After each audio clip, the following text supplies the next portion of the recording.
Good morning, afternoon, and evening, everyone, and welcome to our podcast, Neurodiversity from the Inside Out, the future of our children. My name is Uzma, and I'm thrilled to be your host for this important conversation. Today, we'll be looking at finding balance, living intentionally in a busy season of life. Life as a parent and homeschooler can feel like a never-ending juggling act. So how do you find space to breathe and live with more intention? In this episode, we'll talk about practical ways to slow down, focus on what really matters, and make it work even when life is messy. You'll walk away with tools to reclaim your energy and enjoy the journey, no matter how hectic things get. Wow, I'm excited, really excited.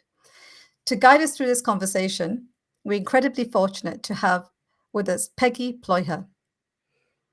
Peggy is the founder and CEO of SPED Homeschool and the main host of Empowering Homeschool Conversations, a popular live broadcast and podcast that addresses relevant issues related to homeschooling, diverse learners, a breast cancer survivor, the owner of Eternal Aerial Arts, and an aerial arts instructor and performer. She and her husband Doug live in I always make a mistake on this, sorry, League City, Texas. And after 19 years of homeschooling, have now graduated all three of their children from their homeschooling. Welcome, Peggy. We are honored to have you here today. Thank you for having me. Lots of questions to ask Peggy today, lots and lots of questions. So I'm not going to waste a single second. All Let's right, just let's dive go. right into our first question, Peggy, shall we? Yes, absolutely. Brilliant. How do you define intentional living in the context of parenting and homeschooling? So, it's not being reactionary, it's being proactive. And Oh, that wow. means that we have to plan, that we have to know what we want, and that we have to have our sights set on something. And a lot of times we float through life Yeah, and expect life to set the plan. But unfortunately, when life sets the plan, we don't know where we're going. And so I just want to start by saying that you have to know what you want. And then you have to follow a path that gets you to where you want to go. So that means that you don't just take life by the luck of the draw, because we can see where that leads. It leads to, I didn't know. Lots of excuses that when they add up, or lots of misdirections, they add up into big piles of things that we never wanted to be buried under. that's powerful. That's so true. Absolutely. Making an intention and really following through. What are the common Mhm. obstacles, and Peggy? Like what would come in your way if you mentioned being intentional, but the common obstacles that we as parents might be facing, right? Right. Trying to live intentionally. Right. Yeah. Obstacles come up every day. I mean, we see them, whether they are, there's just crazy things in our house. A dishwasher breaks, Mm, or a child gets sick. These things are going to happen, and yet they can railroad us mm. into lots of places, not only in our environment, but mentally. We can start going down roads thinking, oh no, and then we go into worry and doubt and all of this other stuff that doesn't even need to be there. Yes, things are going to happen in our lives, but if we're living more intentionally and we're more able to react in a sense of I can I can draw upon, whatever's around me or the connections I have, from the space I've built into my schedule, from the my ability to respond healthy and emotionally, relationally, as well as physically. So we have to set ourselves up in a place to respond. If we come into one of those areas from a place of fatigue, where our body's worn down, our mind is out of, balance, our nervous system is on the verge of collapse, things are going to go way different when something like that happens. Yeah, that makes so much sense. Can you share an example of, a personal experience of how you've implemented intentional living in your own family? Sure. Yeah. So I have time that I take for myself 2 times a day. Yeah, and Wow. I build it around coffee because I love coffee. Um, Mm, and so I have a coffee break twice a day, and that just means that I stop. I yeah, stop, and that is time to, if there's someone in front of me, then that is my time for that conversation with them. My family all knows when I take my coffee breaks. yeah, yeah, It's time when I pull my Bible out and I pray and I read that. It's time when I go through my daily schedule and then I go back in the afternoon through my schedule and kind of reprioritize what did get done, what didn't get done. There's never Okay, very rarely does anything on my schedule ever get done all in yeah. the day that I put it there. What needs to be moved was, it's time to sit down. It's time to reevaluate, but it's time that I have taken to say, this is my reset. This is what I need to know that I can emotionally check in, physically check in. How am I feeling? What does my body feel like right now? Is there something aching? Do I need to sit down and roll that out? Because I use foam rollers often. Yeah, um, or to stretch, or do I need to take the dog? Did I forget to take the dog for a walk today? Because he's sitting right at my feet and going, you forgot me. So those are the times that I slow my mind down enough to go, what is really going on here? Because if we do not do that, we will go days and days and days without ever knowing how we are doing. that's scary. That is It really. So is. I'm thinking more stopping, slowing down, self-reflection, asking Hmm. those questions that need to be asked, and Yeah. then get up and do what needs to be done. But Right. if we keep going without doing that, what would happen to us? Yeah, you've probably seen that, and all of the parents listening to this have probably seen this happen Yeah, in your life. You react. You say something that you did not want to say.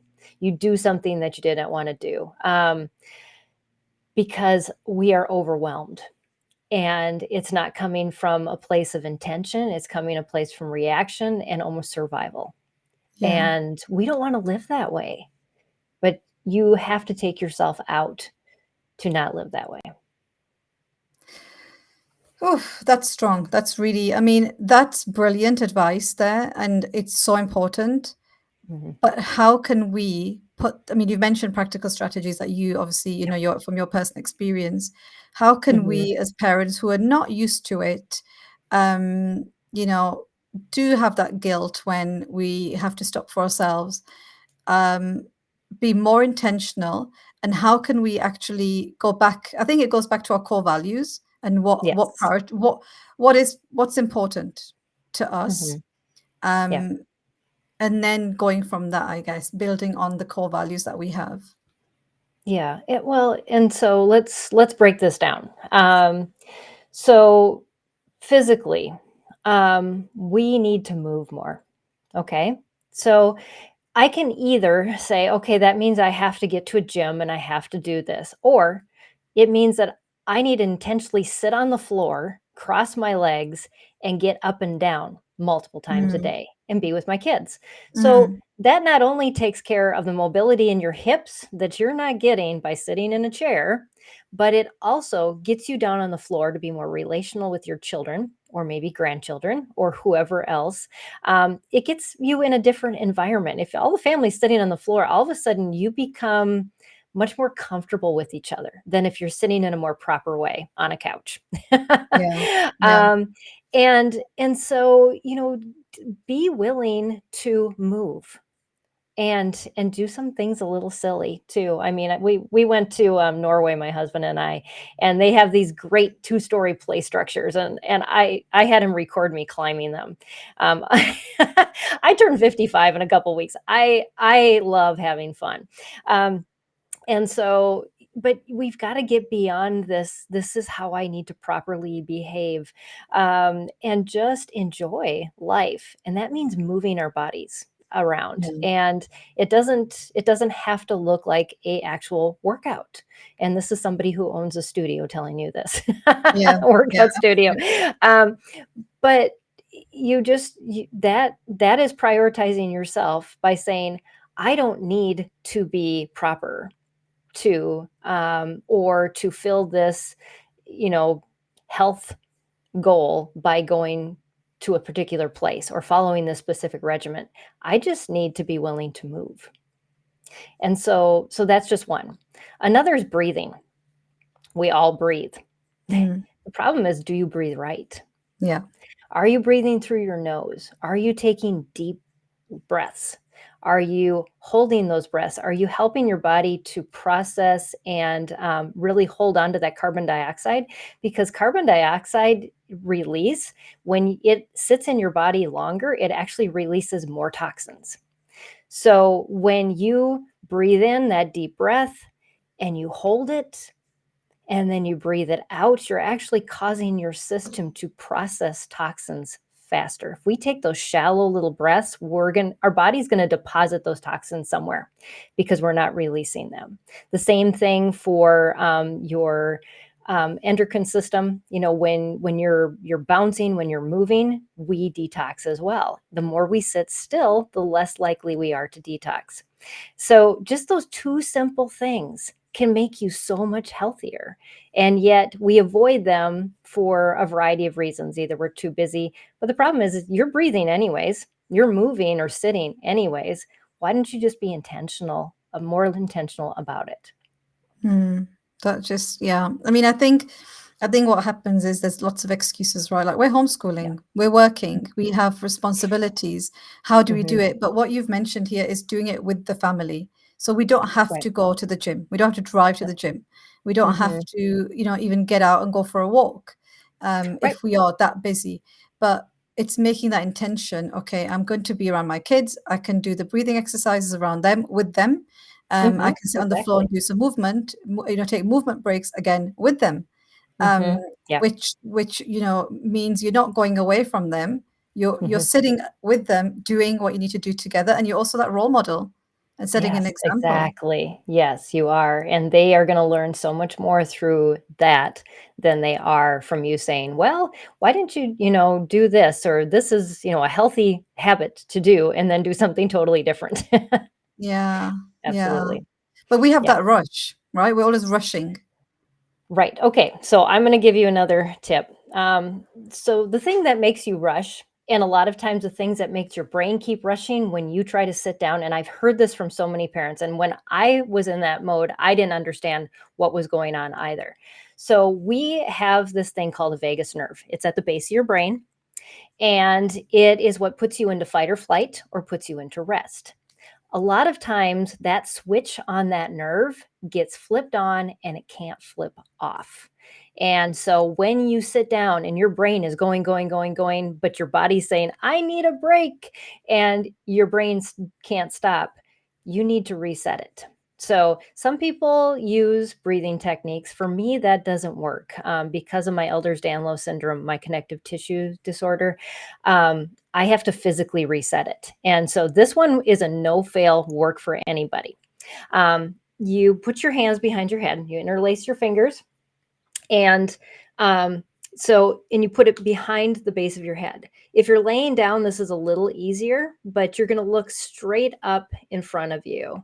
And what your hands are doing is they're basically holding your head still so that your head doesn't move, because the backs of your eyeballs are actually connected to your vagus nerve. So, what you're going to do is you're going to take your eyes and you're going to look all the way over to your one elbow, and you're going to hold it. Now, this is actually quite painful when you first do it. You're going to have to reset, look back up, and look back over. But you're going to come to a point when you are doing this that all of a sudden you're going to sigh or yawn, because that is that release from the one side of your vagus nerve. Then you're going to put your eyes back up and do the same thing to the other side until you get that same result. The first time I did this, it took like minutes and minutes and minutes. Now, when I do it, I can, in a couple of seconds, I can feel it instantly. If I wake up in the middle of the night and I can't fall back asleep, my mind is racing, I do this and I'm out again, just completely out. Um, but the first time I did it, every bone down my back cracked Oh, because I wow. was in so much tension. I didn't realize how much tension I was holding on to. Um, and it just allowed my body to release. So that is a huge, huge just tool in your toolbox when you feel like I'm feeling overwhelmed. What is going on? Just reset your vagus nerve. It's And that is amazing. a no fail way to do that. Yeah, Yeah, I mean, that's such important and it valuable, is. advice that you've given there, and a tool that we should all carry around. Um, Mhm. we're forever, as parents, anyway, with children who have additional needs, stressed, kind of Yes. from that fight flight mode, right? Oh, All absolutely. the time, survival mode Mhm. all the time. Yeah. So this would really help us reset. Yeah, Um, and your kids too. I use this with kids in my studio, and I warn their parents because they take evening classes. I'm like, "They're gonna be tired now," because 'cause yeah, I'm sending them yeah. home with yeah, just in a calm state. Wow. Um, but yes, we are just bombarded with so much stuff that our nervous systems are so out of whack. Yeah. And I interviewed somebody on my show recently, and they said you actually pass your nervous system like settings to your child while they're in utero. So if Mhm. you were anxious and nervous, or had lots of things, trauma going on in your life when you were pregnant, that's passed on to your child. And so they've got, they start out life with this nervous system kind of their nervous system off. And it's something that then we have to work, and we just live in a life with stress and anxiety and so many other things. It's not a wonder why we're just like passing it along and populating, more and more of the population is now dealing with these nervous system issues because it's just compounding. It is, absolutely, Mhm. absolutely. And what are the signs? Like, what do you think some of the signs that a family might be out of balance? How can they recognize it? That's another big thing, right? We Right. just keep plodding along, but we don't Mhm. recognize it. So how do we recognize that we might be out of balance, and how can we course Right. correct that? Yeah, are you able to sit and actually, have a conversation, a deep conversation? Or is it just, who picked up the dog? What groceries do we need? And are we actually relating? Or are we surviving together? We are meant for relationships. And if we don't have those relationships, we're going to fill those voids in our lives in unhealthy ways and more expensive ways. Yeah, When we spend that valuable time with our kids, with our spouse, with just friends, and fill our lives with community, um, that is, and we don't hide. We don't hide, internally what's going on. We feel safe. We feel safe to talk about the things we're struggling with. Um, that is when you are in the right place. If you feel like you are constantly compensating for things that you're not doing well, if you need to fill your schedule with things because you don't feel like you've done enough, if you feel like you're like pursuing all of these treatments for your child because you've got to fix them, um, that is not the route you should be taking.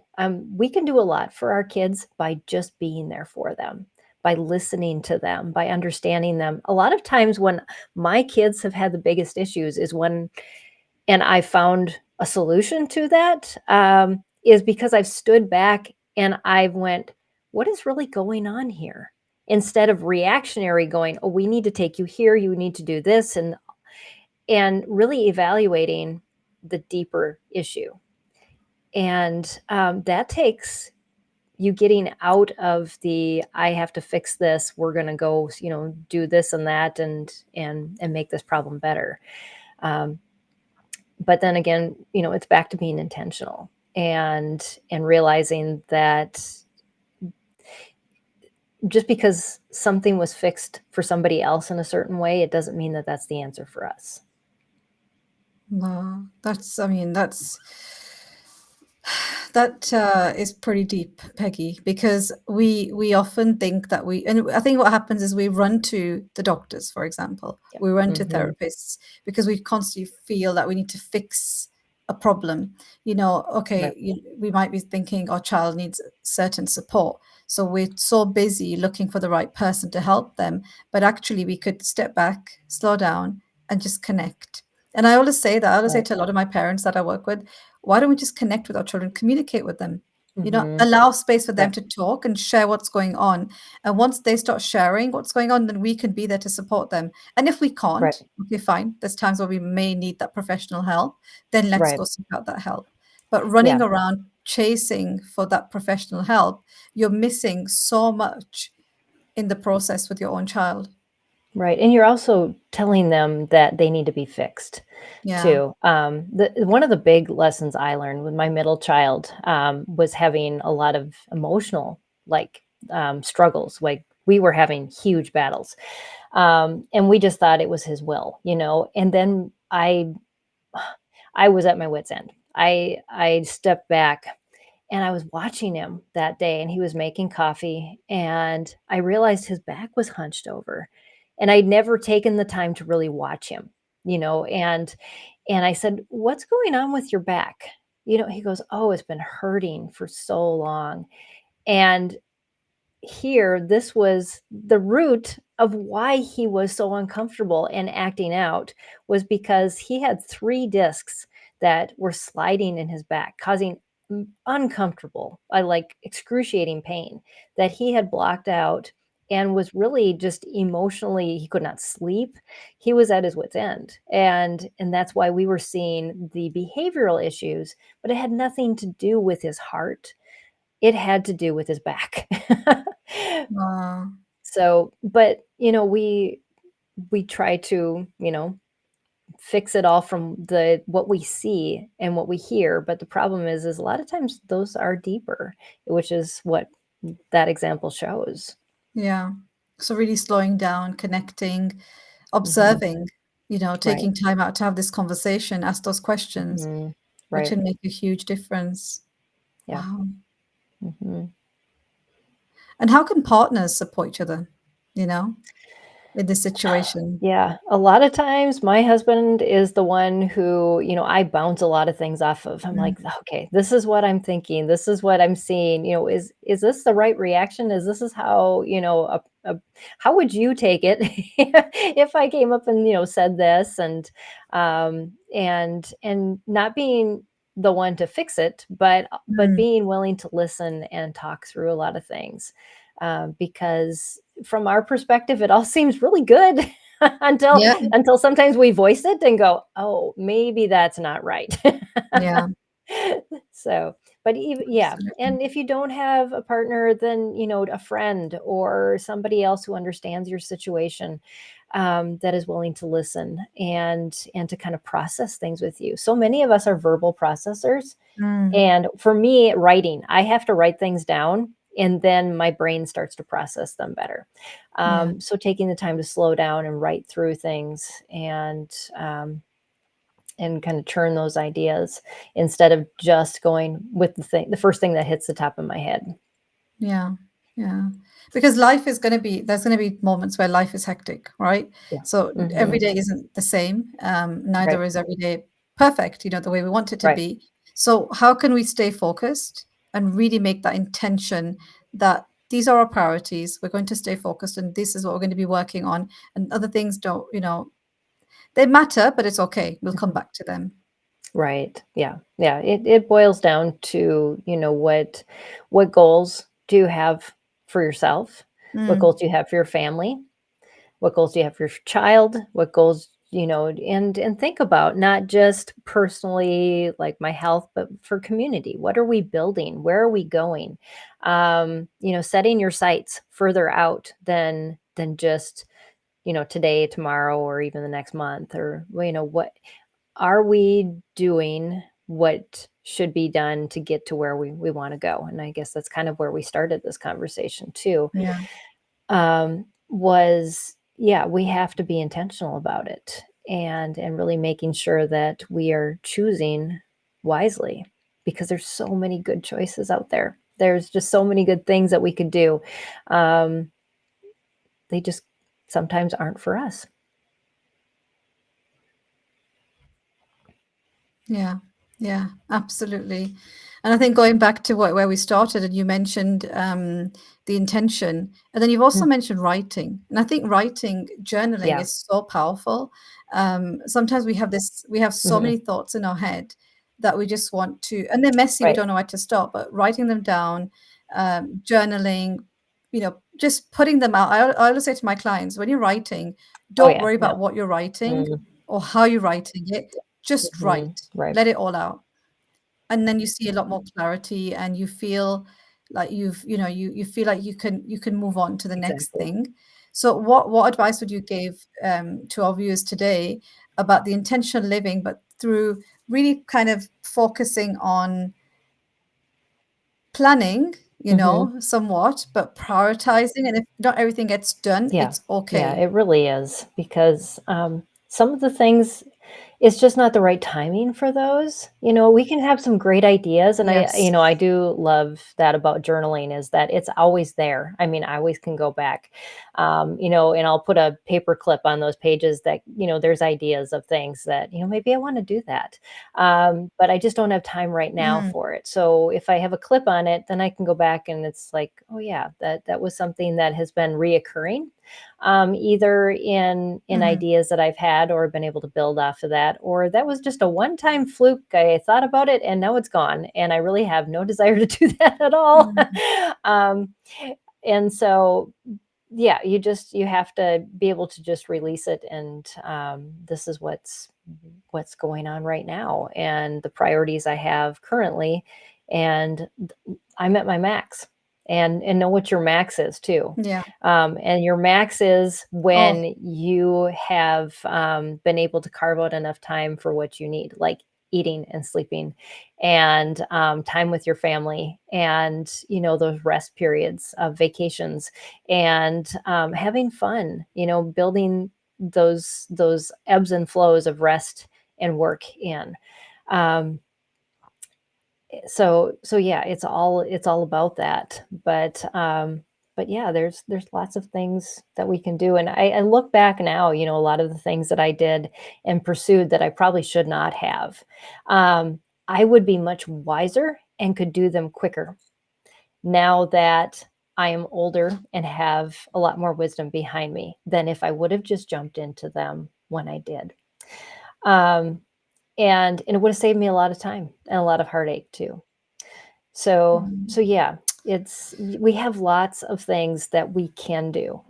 I mean, the world gives us access, with all the digital age. We have access to everything, but it doesn't mean you need to do everything.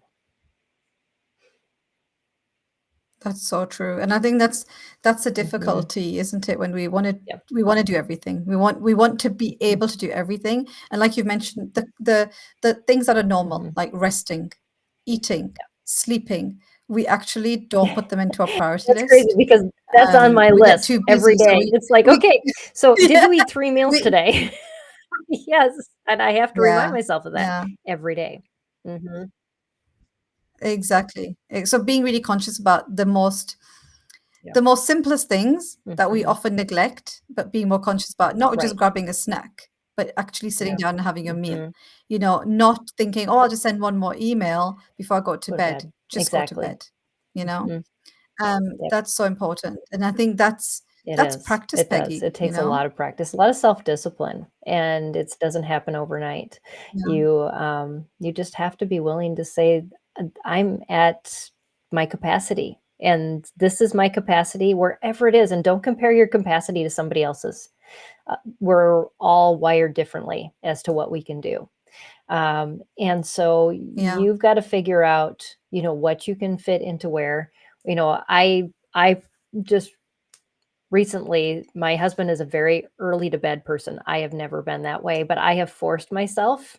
And I actually started teaching 6:30 a.m. classes to do this, because it Mm, requires I go to bed when he goes to bed, and then I get up early, mm, but it's not my internal clock, but it makes me say, "This is a mm, hard and fast time when I go to bed," and that way I get the hours, those 8 hours that I need. As mm. but yeah, it does mean a lot of things don't get done, but you know what? They're there tomorrow. Yeah, They're still waiting. yeah, absolutely, Exactly. absolutely. I agree, absolutely, and I think that's important that's an important reminder, and I think this conversation for me anyway is we don't want to be getting to the point where we get a Right. health scare, right? Exactly. We want to be now. We want to be Mhm. intentional now so we can make a difference to ourselves. So Yeah. let's start, let's start rather than waiting for that time where we're like, oh my God, we've done it now when we Right. should have done it last year Mhm. or 2 years ago. Why do we not listen to ourselves? So this is really why this Yeah. conversation is so important. Now, Peggy, what long-term benefits have you observed in families that consistently practice Yeah, intentional it's living? your relationships change dramatically. Yeah. We've been going through. I have an adult child with a mental health issue, and so we have to be intentional about a lot of things, even though my kids are adults now, especially with him. But what has changed is the dynamics. We've been able to get deeper into conversations, things that we've never, breached before. We've been able to, set aside time just for resting together and having fun. Um, and and so there's just so many benefits. You realize that time is short, um, and so Yeah. plan those fun things too, and then you find Yeah. that your kids start opening up. I know my kids as adults, the thing I love the most is that they still wanna be with us, you know? It's not that they're going off always with Mm, their friend groups. They're reaching out and saying, mm, "How do I navigate this situation?" And they come to you for advice and wisdom because that mm, relationship is tight and they know that you're on their side. Um, and so as we kind of build that into our family setting and work with our children, they know that we're there for them and that we want to see them succeed, and not just because we say it, because we live it. that's amazing. And I think that's really important. And I feel what you've just shared today, your personal experience, your journey, your professional, knowledge that you have, it's going to make a huge difference, I'm sure, to all of yous out there that are listening. And they want to make that intentional living, Right. but they don't know where to start. So Right. let's start today. Let's make that difference today. Right, That the one one thing, thing. right? That one Exactly. thing that you want to Mhm. put into your day and practice. That's how it Yeah, starts. absolutely. Be Mhm. consistent, um, make it happen by small baby steps and Yeah, just consistency. absolutely. Yeah. Yeah, I love that. Wow. Peggy, thank you so much. Thank you for sharing your Sure. insights with us today, both your experiences, and your expertise. It's absolutely been invaluable to our listeners. And really, that's all for today's episode. We appreciate your time and look forward to exploring more topics with you Absolutely. soon. Thank you Thanks. so much, Peggy. Thank you.